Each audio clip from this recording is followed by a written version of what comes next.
The study was conducted in Philadelphia, where different populations were targeted.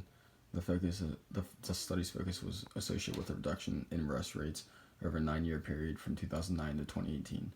Results showed dramatic impact where legalization of marijuana, where the mean arrest rate pertaining to every marijuana crime in Philadelphia declined 19.9 per 100,000 people with a 35% decrease, 17.1 per 100,000 people for possession, 43% decrease, and 2.8 per 100,000, which is a 16% decrease for sale of marijuana.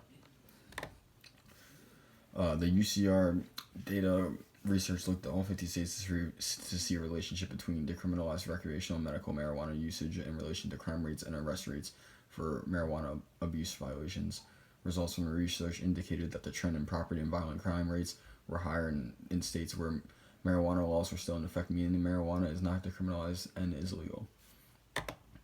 Marijuana incarceration rates. In federal prison, 94,421 inmates were in prison for drug trafficking charges, while 247 inmates were in federal prison for drug possession, which includes all drugs.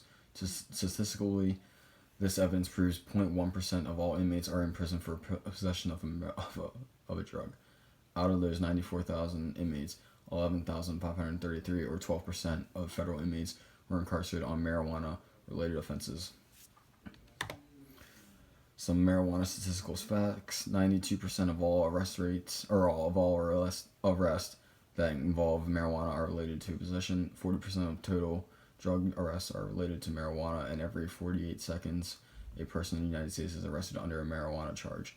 Each year, the United States spends $47 million on drug arrest. Since legalizing marijuana, violent crimes have fallen 13% in states that border Mexico.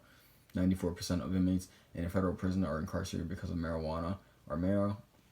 And lastly, there are 600,000 arrests in 2018 on marijuana charges, which is 0.0018 of the United States population. In conclusion, more and more states are taking the route to legalization and decriminalizing marijuana for medical use and pushing the limit to adapt to recreational use. Even at the state level, the incarceration rate is less than 5 for a simple drug possession, which includes marijuana. Incarceration rates are also on a downward trend with regard to legalization of marijuana in states, which decreases violent crimes as well. Legalized marijuana could have a big impact for those who need marijuana to cope with their illnesses, which include anxiety, cancer, and other diseases.